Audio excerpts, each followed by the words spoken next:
Hello, everyone. This is a recording of our Imagining, Discovering and Finding Work Getting Started webinar for students in years 7 to 12.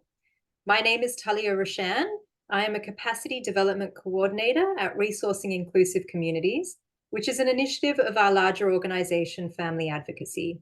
And I am joined today by my co-worker, Katie Hodges. Hi, Katie. Hi, Talia. Hi, everyone. So we're going to start with our acknowledgement of country. We acknowledge the traditional custodians of the land on which we are meeting respectively on today and pay our respects to elders past and present. I reside in Sydney and pay my respects to the Gadigal people. And I reside in Sydney's northern beaches and pay my respects to the Gadigal people. We acknowledge the sorrow of the stolen generation and the impacts of colonisation on Aboriginal and Torres Strait Islander people. We also recognise the resilience, strength and pride of the Aboriginal and Torres Strait Islander communities. And the image in this slide, welcoming everyone everywhere, was painted by Mr. Adam Bishop, a Wiradjuri man with disability who resides in Western Sydney. This artwork was created by Adam for Family Advocacy and is Adam's interpretation of our vision of inclusion. So we'd like to get started by showing a video called Josh's Story, which briefly documents how Josh Sherman, a young man living in regional New South Wales, through the support of his family, attended his local public school, accessed multiple work experience opportunities, and ultimately started a business of his own in his local community.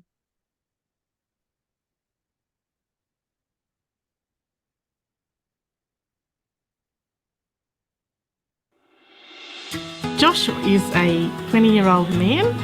He is really easygoing, fun-loving. His interests are trucks. He loves his trucks. He loves music. Country music's his favourite. I'd come over in the morning, I'd pick up Josh. We go around to businesses. They all know who Josh is. And they all know what he's doing and they know what he's achieving.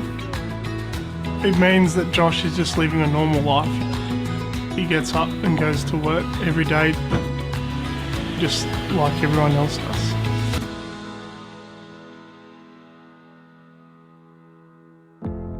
When Josh was about 4 years old, it was time for us to look into school. So we took ourselves off to a family advocacy workshop in Newcastle, and there was a guest speaker by the name of Wendy Strove, and she was so inspiring, and she told us her story about her son and the possibilities and opportunities that were given to him through mainstream education in a regular classroom. We went around all our local primary schools and we found one who was on board with our vision for Joshua. So we enrolled Joshua in a regular class.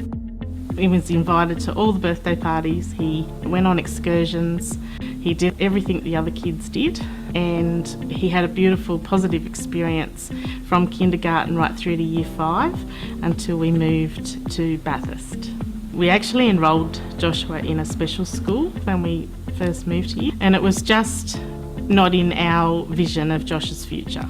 So we actually then enrolled him in our local high school where he started year 7. Kelso High campus has a diverse student population, and I think we are a reflection of society, and we basically aim to cater for the needs of every student, whatever those needs are. Josh Sherman was one of the students here. He accessed mainstream curriculum with support. It was actually the partnership between the family and the school that made the difference. And Josh's mum was really clear about what she wanted for Josh and made that really clear to us. So when we were developing our individual education plan for Josh, we had a really good picture of what the family wanted. We had a good picture of what Josh needed. A lot of my time I spent with Josh, supporting him in classes, mainstream classes, going out to his work experience. Spent a lot of time with him. The main reason why we were in mainstream classes so he could get those social skills and interact with other students. He wasn't just categorised, he was out there making friendships and really building on those friendships throughout his whole school life. When our students leave Kelso High, Part of the transition process is preparation for life after school, and we have that process for all our students. And in Josh's case, that meant some assisted work experience with a couple of local businesses. Josh first started here as a work experience student for Kelso High School here in Bathurst, and that was 1 hour a week, one day, once a week. That has now progressed on to volunteer work, so he still comes to the store once a week for 1 hour and helps us with our duties in the store by doing various tasks. Our vision around work experience for Josh was to start to think about what life was going to look like beyond school. So we wanted to create some relationships within the community for Josh, to get some skills up that he would maybe potentially use after school.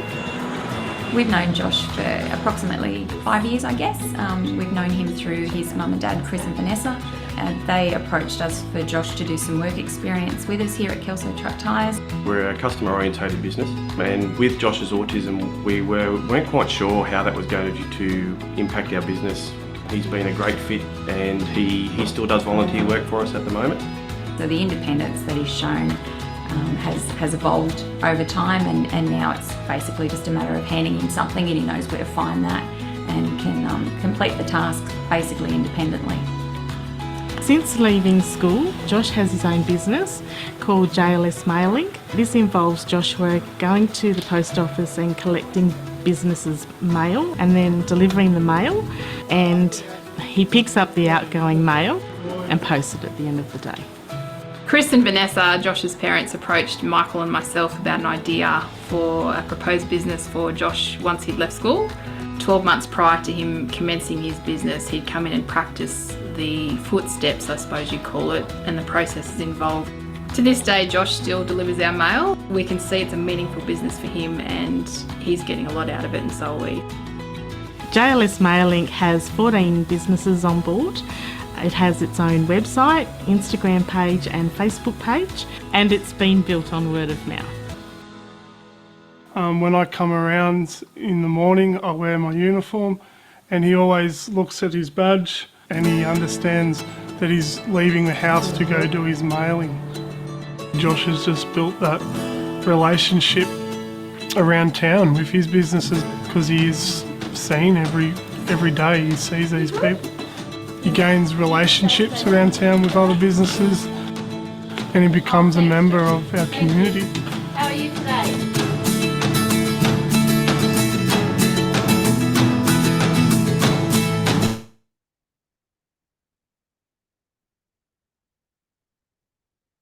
So for many of you, you might not have ever considered the possibility of the young person you support working in real employment or running their own business, and it might even be difficult for you to picture how this can happen. Some of you might have been told by various professionals that the young person in your life won't be able to work or will have to work in a disability-specific setting. Josh's video demonstrates how visioning, planning, collaborating, and hard work can lead to positive employment outcomes being achieved. So just a bit of an overview of resourcing inclusive communities. So resourcing inclusive communities is an initiative of family advocacy.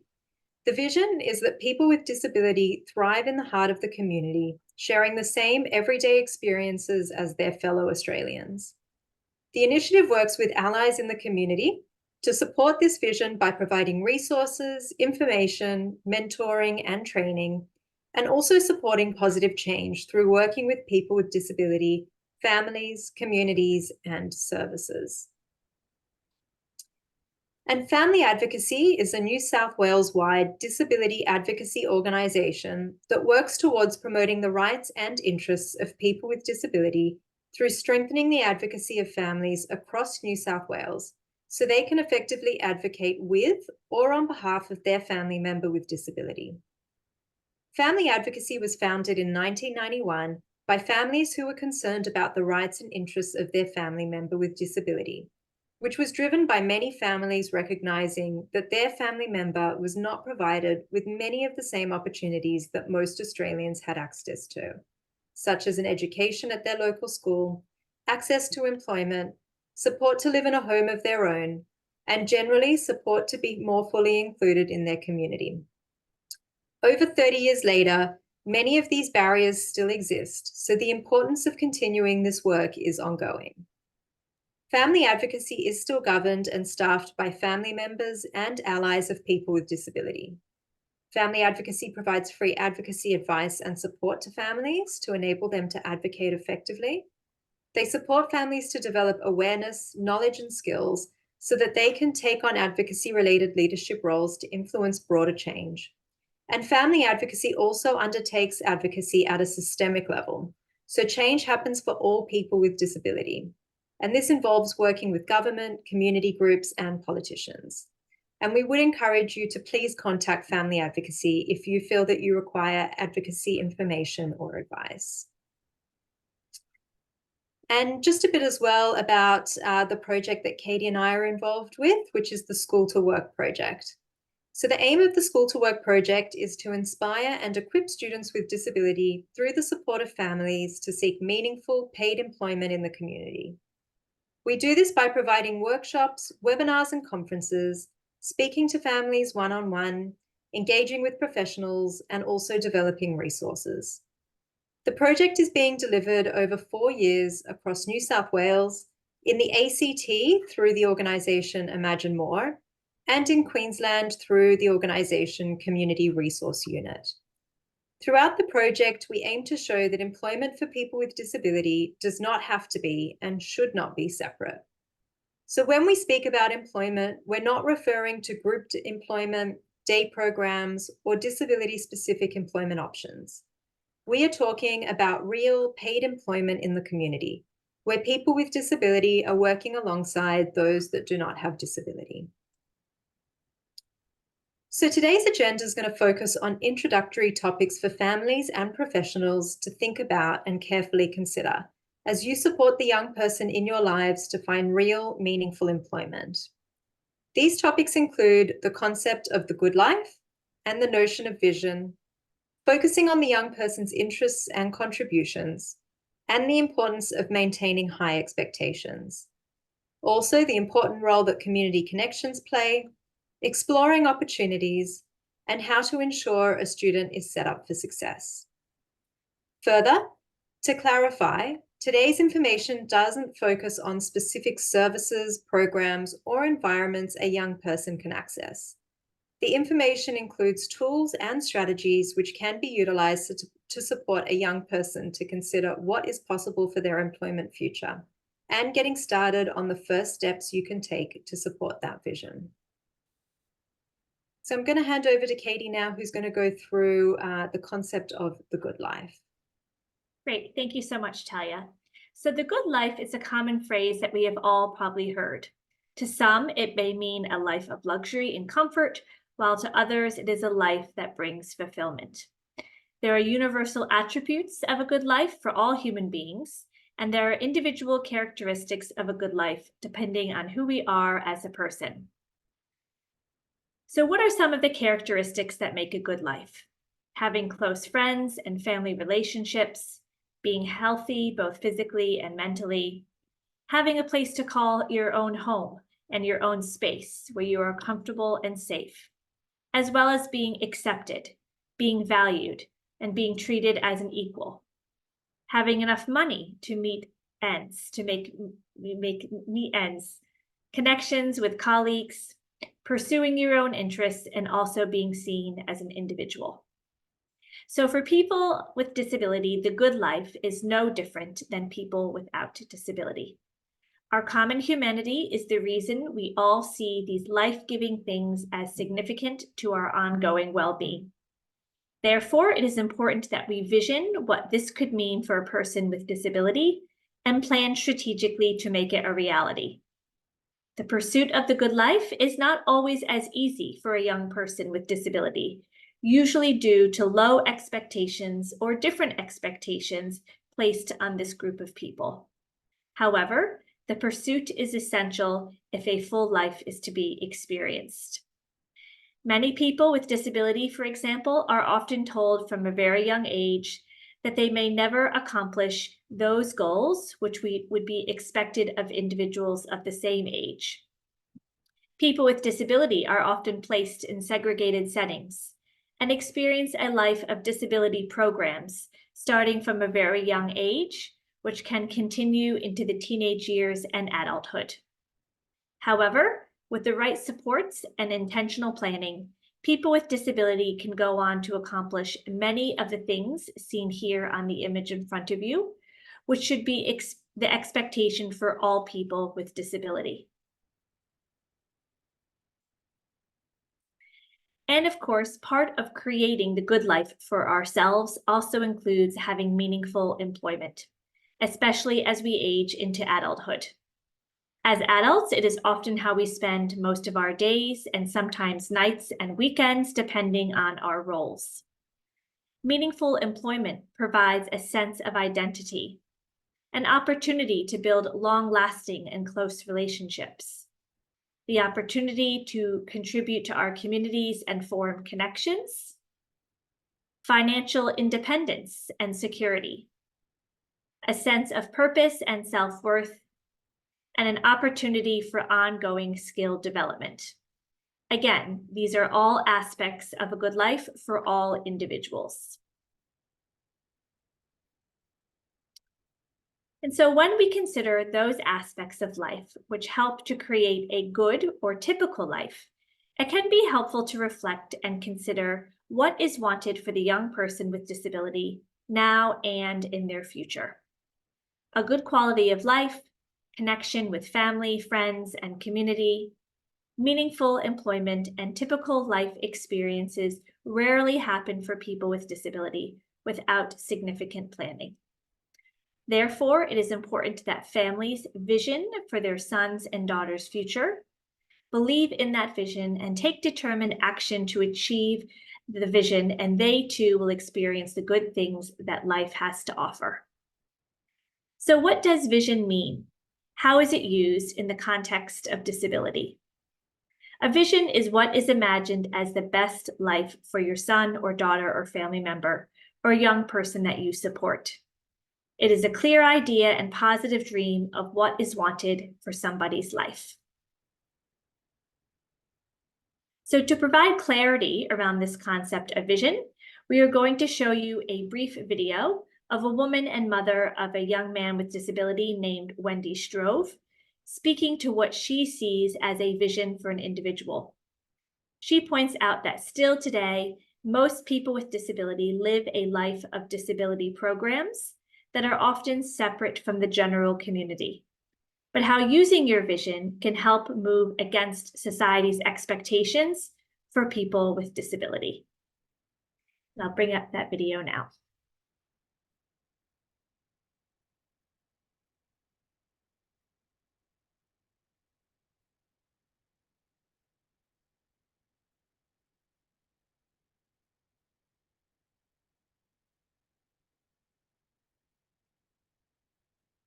Good quality of life for people with disabilities doesn't just happen by accident.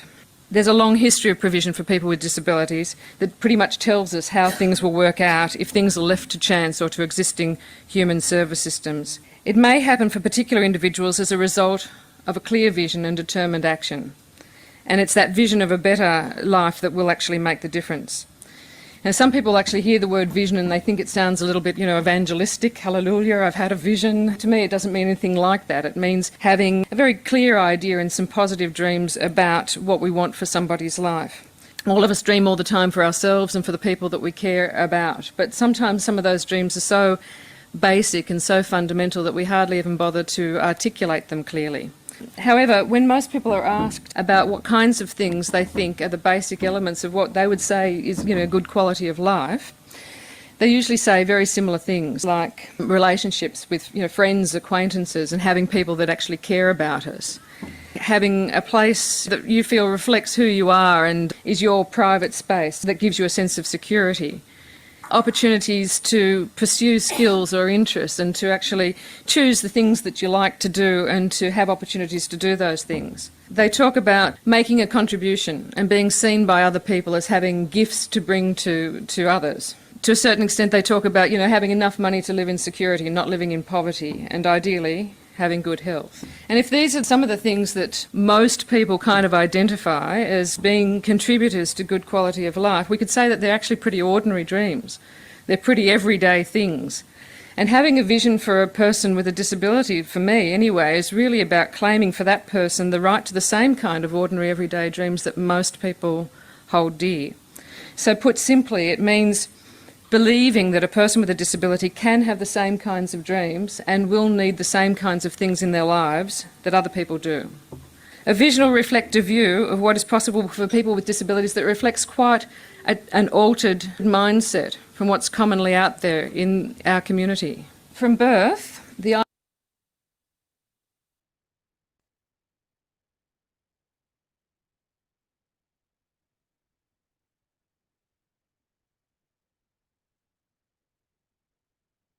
Okay, so a vision is important because it is a constant reminder of what is wanted for a person and can keep the focus on what really matters. A vision highlights the value and importance of the person as an individual with a unique life. It looks at the bigger picture of the person's life and what's important for them to have in the future. It can shift thinking about possibilities and can safeguard from a focus on deficits to raising the expectations of what that person's life can look like or what they can accomplish. It provides clarity and direction to keep families and the person on track when there are barriers or obstacles in front of them, or professionals or family members telling them that something can't be achieved. It moves the family and person from being reactive to being proactive, seeking out opportunities rather than waiting for them to present themselves. It supports and helps determine the goals and also planning for the future. So thinking about the good life for a person with disability can be inspired by thinking about the typical lives of people of a similar age and the roles that they may hold. It's important to consider the alternative pathway that is often pushed on people with disability, as illustrated in this slide. This image represents research which has been conducted into the area of life pathways for people with disability by Dr. Bob Jackson. Dr. Jackson's work spans over 4 decades of research. We know that not every person with disability will follow a segregated path. However, Dr. Jackson's research points to the fact that many people with disability do not live an inclusive life, and that often people with disability and their families are steered down a path of segregation rather than inclusion. We therefore share this image as a reminder to families to be mindful of how they can support their family member to live an inclusive and typical life as possible, and how a vision will help to safeguard against a specialized life that usually is separate from others in the community. So keep in mind that as individuals, we are always changing and evolving, and so the vision itself might change over time as well.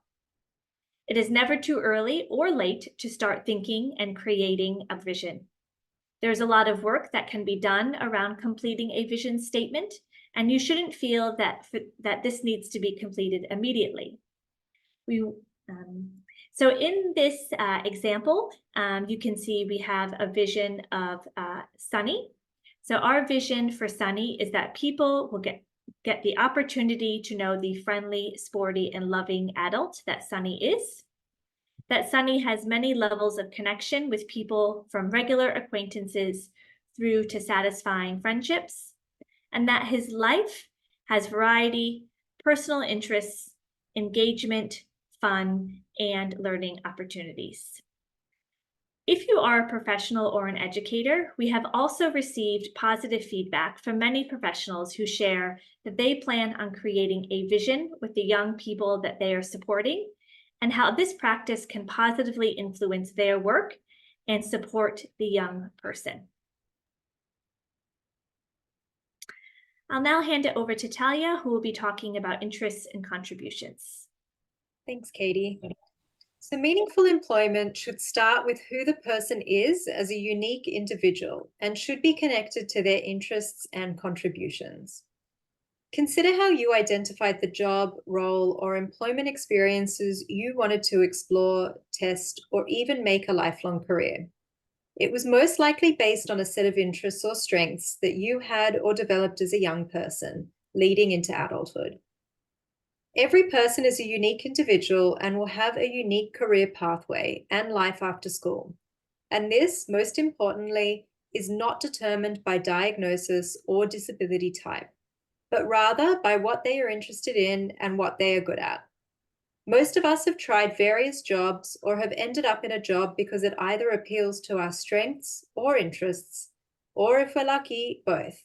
And that should be no different for young people with disability. By considering their strengths and interests, it can help you and the young person consider the jobs or work that would best suit them. In addition, it might help you or the young person identify the jobs that would not suit them as well. Involve the young person in this conversation. Perhaps sit down with them and consider the following questions. What is important to your son, daughter, or young person you support? Or perhaps yourself if you are a student. What do they get excited about? What do they like to do in their spare time? What are they great at? What is their best personal quality? What skills have they recently developed? You might also ask other trusted individuals in the person's life, a family member, friend, or teacher. Often other people will observe contributions and interests that family members might not notice. So here you can see statements developed and formulated by families as part of a brainstorming activity around the young person's positive and possible contributions. So some of the examples are, my daughter is really friendly.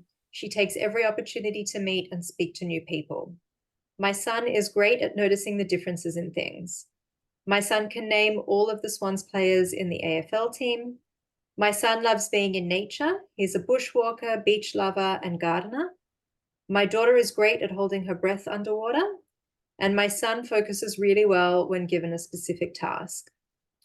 All are varied statements, but demonstrate the range of attributes, talents, and skills that families have identified in their family member. So building on an interest to explore roles is a great way to see what may be possible. In this example, a family knew that their son was skillful in identifying the difference in things and sorting between items. The family therefore identified what jobs related to the skill of sorting items. The family brainstormed jobs and careers and various roles that people can have sorting items, and then developed more specific ideas around where those opportunities might be found. They were able to link the skill to real employment in the community and remained creative and open-minded about what roles this particular skill could lead to.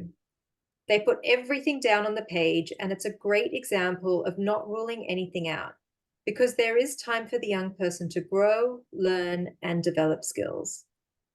All young people can contribute to their families, communities, and workplaces. We recommend you use creativity to explore the many possibilities.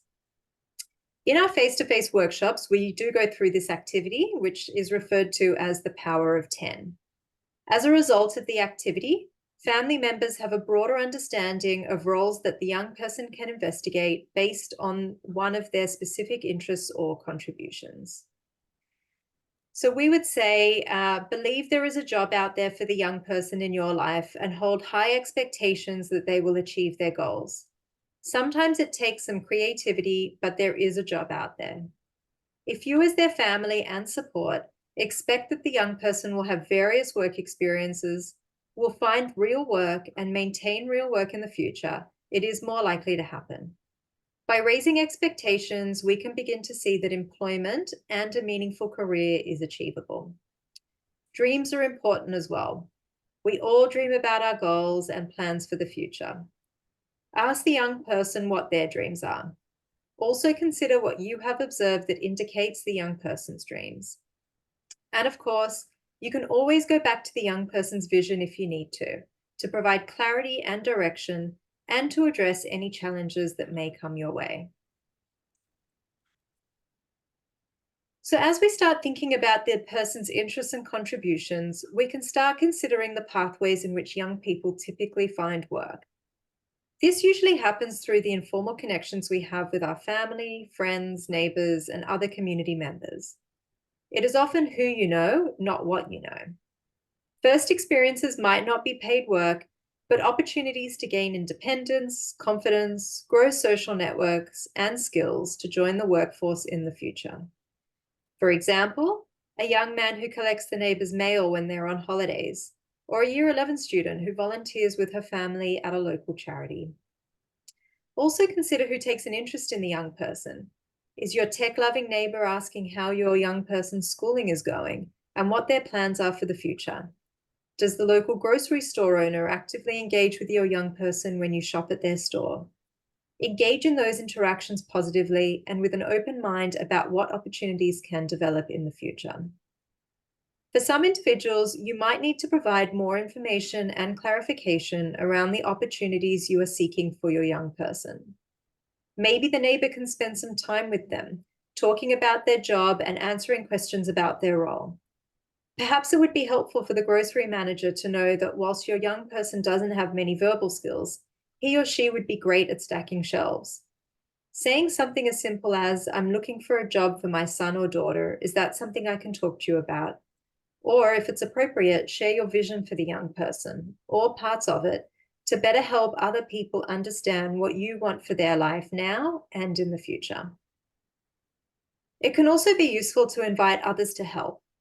Friends can sometimes identify opportunities that families miss, or again, there might be some additional connections that support new opportunities. Their involvement can be informal, or you can use a more formal process, such as a circle of support. Circles of support involves a group of people coming together to help formulate, promote, and support the goals of a person with disability. They are based on an understanding of the importance of relationships in our life and the need for strong support networks. If you'd like some more information on circles of support, please feel free to reach out to Resourcing Inclusive Communities for further information. We would recommend starting these conversations early. From all the feedback we have received from the disability, education, and employment sectors, the key message to parents and students is to start planning early. Often we are conditioned to focus on the young person's diagnosis and what they cannot do.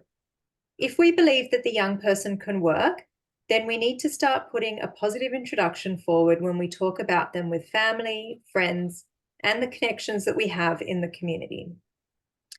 When we introduce ourselves, we usually focus on who we are, what roles we hold, and what we can do. We don't highlight that we may sometimes get distracted or say that we're shy or get anxious at times. Yes, we might have strategies that enable us to remain focused, overcome shyness, and reduce anxiety, but this is not included in our initial conversations when we're trying to explore work options. So reflect on some of the answers to the questions we covered in the contributions and interest slides around what is important to the person, what they get excited about, and what they're great at. Start by sharing with people who your young person is and the roles that they have. It takes intention and dedication from families to demonstrate to the wider community how to speak positively about the individual, rather than focusing on an individual's deficits or needs. So for example, rather than saying, "My daughter has autism," you can introduce her simply as, "This is my daughter, Jodie." Or instead of "he can't," start with "he needs support too." Use "she was upset, anxious, or frustrated," rather than "she had a tantrum or meltdown." And rather than "he is stubborn sometimes," you could say, "he may need some time to think through options when things change." So we're now going to show a brief video of a mum, Lindy Bringman, talking about the importance of a positive introduction.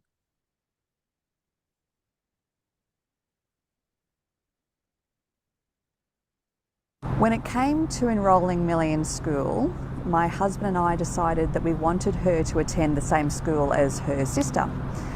We loved her and valued her as an important part of our family.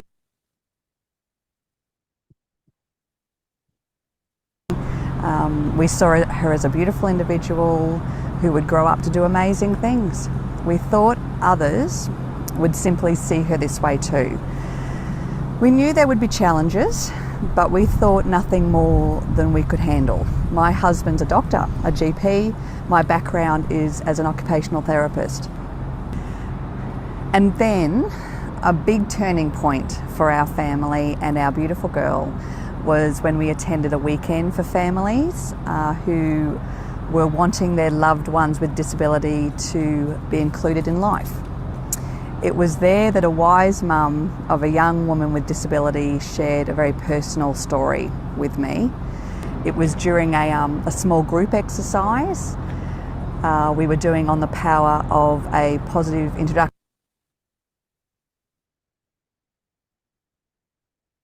for your family member. The story was about when she was describing her daughter to a school staff member, and this teacher was actually decent enough to ask her, "Why are you describing your daughter that way?" listing her diagnoses and her deficits. "Your job is to tell me who she is, her strengths and her interests," which this mum shared actually brought her to tears.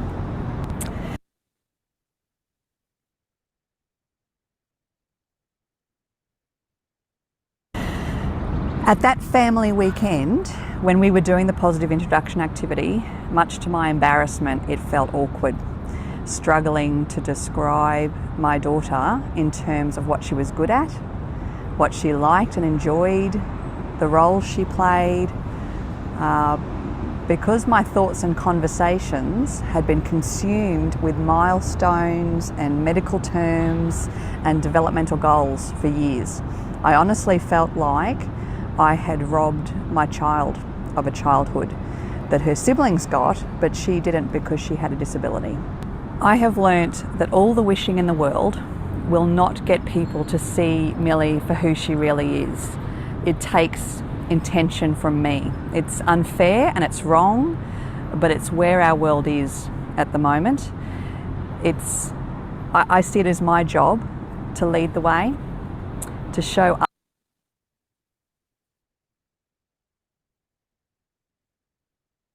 others how she is to be spoken to and about. She's a gorgeous teenage girl. She's loved by her friends and her family. She contributes as much to those around her as they do to her. It's a shame that I have to actually explicitly say that. She is a yoga enthusiast. She is an amazing artist, like her dad and her siblings. She loves puzzles and craft because she's a bit of an introvert as well, like her aunt. She hates scary movies like me, but she'll always join me to watch a cheeky comedy. Unlike me, she is confident with technology. She loves to work outside, even cleaning out the chook shed. She wants to learn to drive, and she wants to find a job with animals or in science or robotics. She loves that kind of thing. I'm her mum, and it's my job to advocate for her and her vision for her future. When I do this job well, she gains confidence in exploring everything this amazing world has to offer and the contribution she is going to make to it. I'm excited to see what that contribution will be.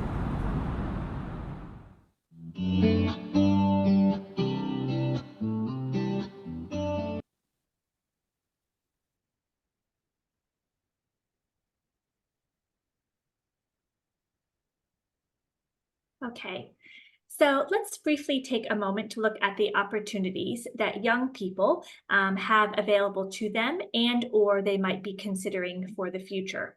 So first off is work experience. So when we say work experience, this might be organized through school, which is often during year 10, but it can also be organized through and by families. So it doesn't always have to be school-based. Work experience is usually for a short period and is unpaid.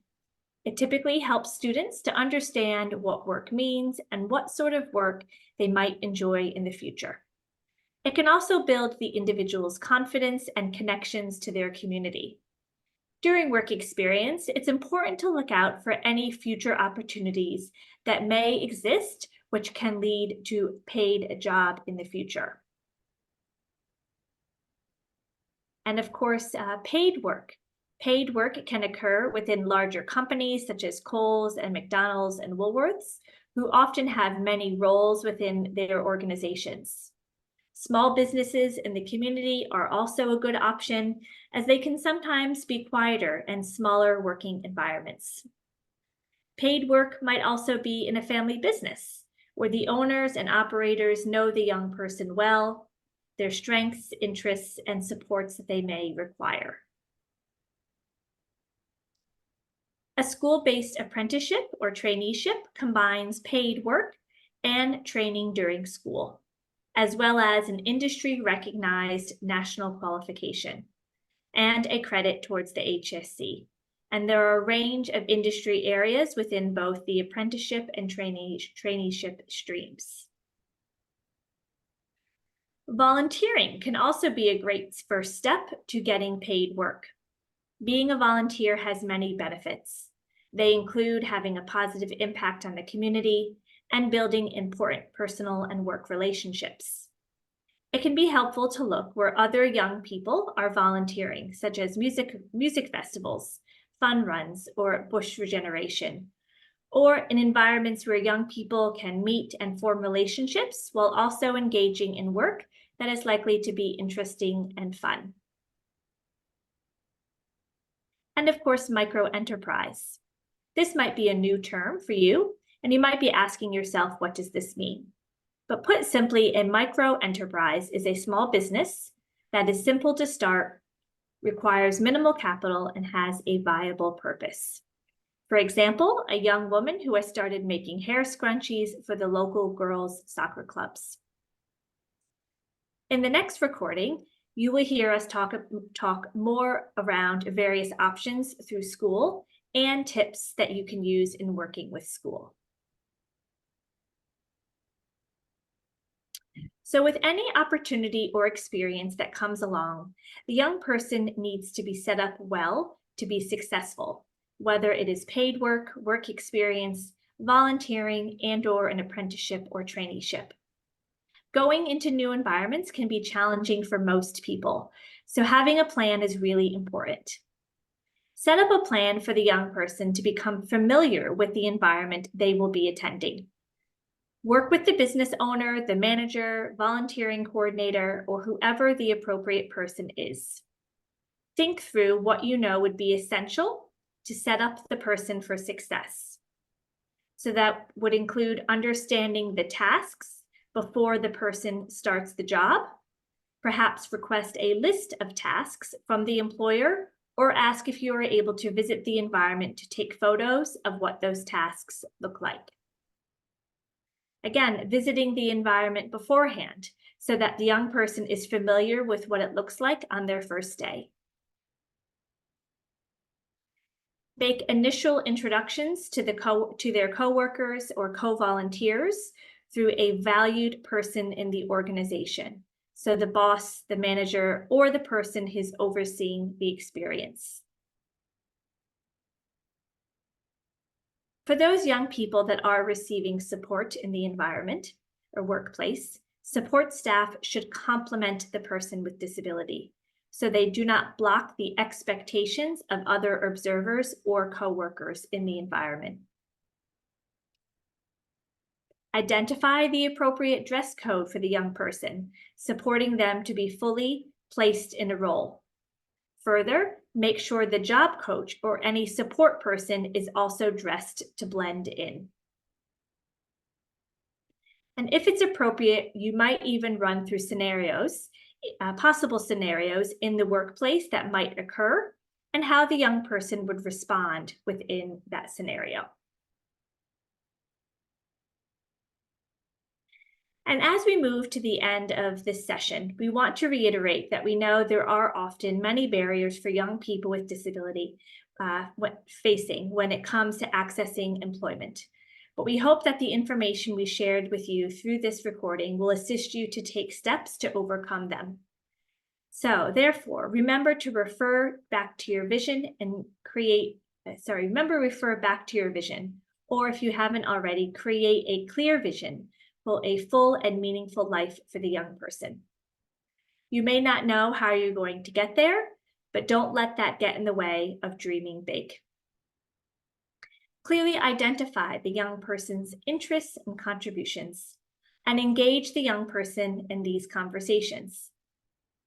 Provide a positive introduction when you are speaking about the young person to people you know and those in your community. Imagine you are meeting someone new for the first time. You want people to have a positive first impression. Don't start with a diagnosis or disability. Develop your connections and use those connections. This is how we typically gain employment. A friend of a friend may know someone, and this is always better than going in cold. And continue to maintain high expectations for the young person and what they can achieve. So these are steps that you can take over time, meaning you don't have to do all these things at once. Develop a plan to address some of those goals which you feel are the highest priority. And always involve the student or the young person or individual as much as possible to ensure that they are part of the decisions in their life. Being involved means the young person's decisions are being heard and respected. It is always good to refer back to your vision as well, to seek clarification and remind yourselves what is wanted for the young person. Next time you're out in the community, notice jobs that people have and start talking about them. So what skills does that person need? What roles do they play? And what everyday tasks do they complete? Start discovering what real, meaningful employment can look like. And that brings us to the end of this recording. Oh, pardon me. You will find a second video following up on this video, providing information that's titled Imagining, Discovering, and Finding Work, the Next Steps. And we encourage you to watch that follow-up video as well.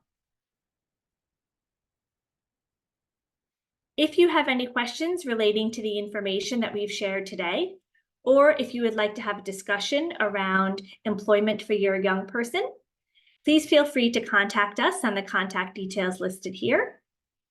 You can call us or you can send us an email. And also be sure to check out our website and social media pages for more information and events that we have coming up. So thank you so much for joining us today. Thank you, Talia. And again, please have a look out for the Next Steps video featured on our website as well. Thank you, Talia. Thanks, Katie.